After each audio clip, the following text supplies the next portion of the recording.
Show us. Nasa procedures ho na... No, kaya nga, show us that procedure in black and white na nagsasabi na kailangan merong second writ. Show us. I do not have one with me. No. No, kung wala ka may pakita, then you're lying to me and I'll hold you in contempt. You're lying. Gusto mo makulong? Your Honor, No, sabi mo, huli ka na eh. Sabi mo, that's not part of your procedure. Kailangan mag-issue ng second writ because that's part of your procedure. Where is that procedure? Where does it say doon sa procedure ninyo sa LRA na gano'n nga dapat ang sistema? Show me. Pag wala ka na ipakita, nagsisinungaling ka, pakukulong kita sa baba. I do not have a copy, Your Honor. Why? I did not bring any... Then call it. Call somebody. Call them. Right now. I'll give you 15 minutes. Make a phone call. I'll check, Your Honor. Thank you. Call. Sige. Nasaan yung procedure na yun? Kasi pag may nakapakita ka ganun black and white, then it's a different story. Pag wala ka may ipakita, pakukulong kita sa baba. Sige. Call them. Hello. All right, just turn off your mic, please. All right, while waiting for the... Mr. Chair, dapat yung eksakto na kasabi na kailangan may second writ. Kasi yun ang binibigyan palusot eh.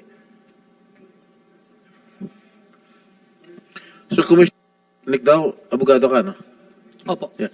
So, as far as I understand, during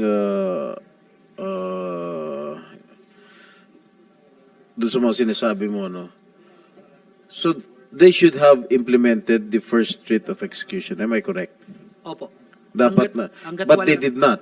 They did not implement. So, in your case, in your opinion, you do not need to execute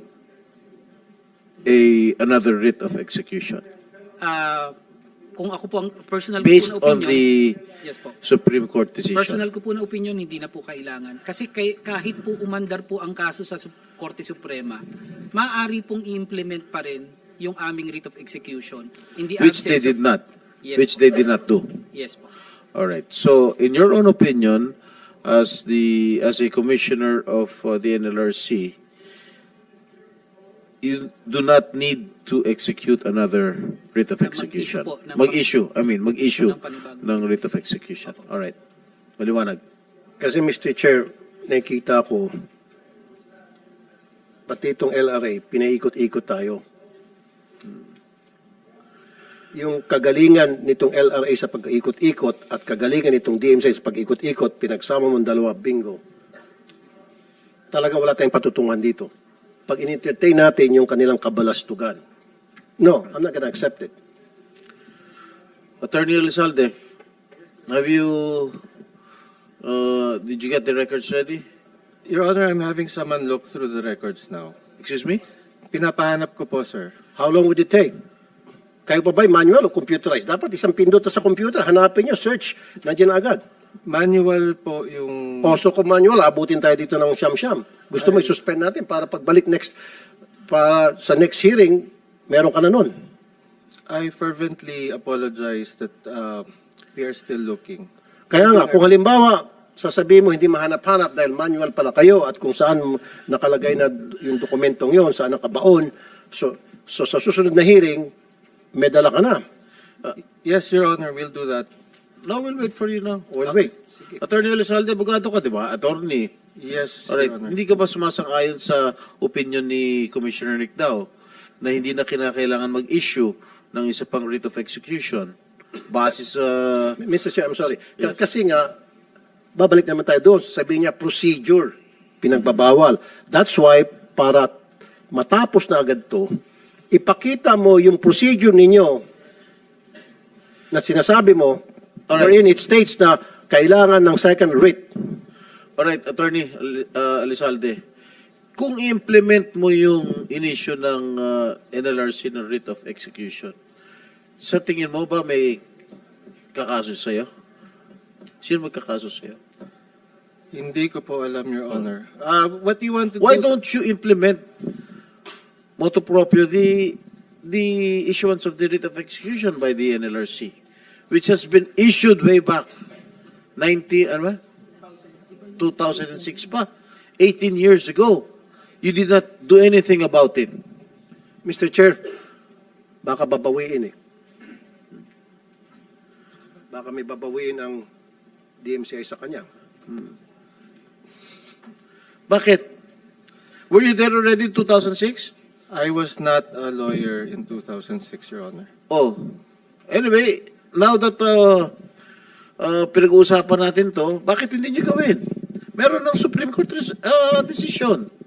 Will I be granted, sir, just to check the procedure? I am looking for yung sa procedure. If there is any chance that we can follow what you are saying, we will do so. Certainly. Following up dun sa sinabi ni Mr. Chair. So, meron bang labag sa batas kung sakali man, meron ganung procedure? Kapag sinunod mo yung original writ na in-issue ng LRC and then going back sa decision ng Supreme Court, kapag sinunod mo, nag-motopropyo ka, meron ka bang violation doon sa procedure, ikaw ay makukulong? Your Honor, alamin ko muna. I really need to see the document that we have there first so I can make a... You should have come here prepared already. I You knew that we were going to have a hearing. Last year, during our last year, sinabi ko, January 24, mag-hearing tayo. Oh, you're trying to delay the proceedings here. So, ilang minuto na? I think 50 minutes na. Wala pa rin yung procedure. Marami pa mga resource persons na pwede tanungin dito. What's the procedure? Hindi pa po nagre-reply yung tinawagan See? ko sa office. You see, Mr. Chair? Gumamit ka kasi ng procedure. Ngayon, corner kita, nakahong kita.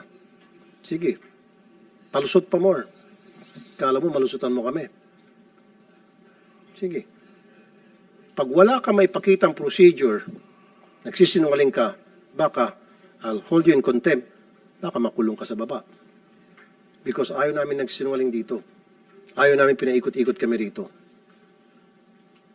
Na magsisinungaling ka sa amin, nagsinungaling kayo sa taong bayan. Kanina pa kayo nagtuturuan, kanina pa kayo nagbubulong-bulungan eh. Isa sa inyo, nagsasabing, ikaw yan. Yung isa, hindi, ikaw yan. So, nasaan yung procedure? You called somebody. Who did you call? Yung records officer po namin. Okay. What did you ask your records officer? The rule? Yes, sir. The procedure that requires Procedure? writ of execution na bago. Nabago. Nabago? Yes, sir. Okay. Sige, I want to see that. Okay, habang iniintay natin na Senator Raffy, siguro tanungin natin yung ibang mga resource persons here. Okay, Mr. Consonghi, I think you're quite sleepy already. Gising na, Mr. Consonghi.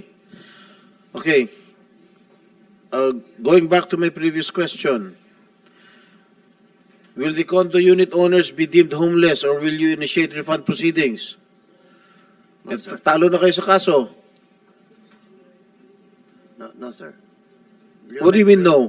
Pwede namin sorry pera nila or choose another unit. Marami naman kami unit doon. Marami kayo unit. Sa tingin mo, papayag yung mga unit owners. Eh kung doon sila komportable sa binenta nyo units na disputed. Most probably, sir. What do you mean most probably? Well, I cannot conjecture now. That, Okay, may mga ganitong kaso ba na nangyari sa DMCI property owners sa mga nakalipas na taon? wala naman po. Wala. Okay, will the unit owners be refunded based on what value? Their acquisition price or the market value? Well, we will Paano talk. yung mga nagastos ng mga unit owners sa pag-remodel, sa renovation, yung mga incidental costs? Kausapin ho namin sila. Kung Ilan sakali yun? man. Ilan yung kakausapin ninyo? No, kung sakali hong... Ilan yung unit owners kausapin ninyo? 130 ho. 100? 30. 130. Okay. The DMCI has been directed by the Department of Housing in DSUD in their order dated January 19, 2024 to cease and desist from selling and collecting monthly amortizations at Ivory Wood Condominium. Likewise, DMCI was also ordered to pay an administrative fine of 10,000 for failure to meritoriously explain to the DSUD order dated December 6, 2023. Have you received this order? Oh, an update. I will complying, sir. Were you still collecting No, no, sir. based on the directive of the DSUD? Yes, sir. Are you sure you stopped collecting money? Who's from DSUD? Okay. As reported to me this morning, sir. Okay, during our previous hearings, the MCI officials admitted that 131 units in 3 buildings are affected. Out of the 965 total condo units in Ivory Wood. Okay, are the unit owners aware of this predicament? Alam na ba nila? Yes, sir. Going to my previous question, did you inform them? Did you inform them of the latest Supreme Court ruling? I was in. No, Mr. Chair, makasingit lang briefly, please. Okay, ang tanong, nung kayo po ay nagbebenta ng mga unit na yon sa mga kliyente ninyo, did you inform them na itong binibenta namin mga unit, may kaso ito ngayon sa korte? Did you do that? Naging honest ba kayo doon sa inyong mga kliyente? I'm not aware of the details at the time, sir. No, ikaw ang may-ari. Dapat, aware ka na merong kaso to sa korte at nagbebenta ka, sana man lang, you have the decency to tell your client na, oy, mga client, itong mga binibenta naming unit, may kaso sa korte to, then let your client decide whether to pursue in still buying the unit or, may kaso pala sa korte yan, ayoko na. I was not aware of the situation. Okay, you were not aware, but your people who were aware because probably hindi ka sinabihan. No. So dapat, yung naging polisiya ninyo, maging honest sa inyong mga kliyente. Sinabi nyo sana, sa bawat kliyente na binentahan ninyo, may kaso ito. Itong binibili mong unit, may kaso sa korte na baka mababawi ito sa iyo. Baka mapurnada to.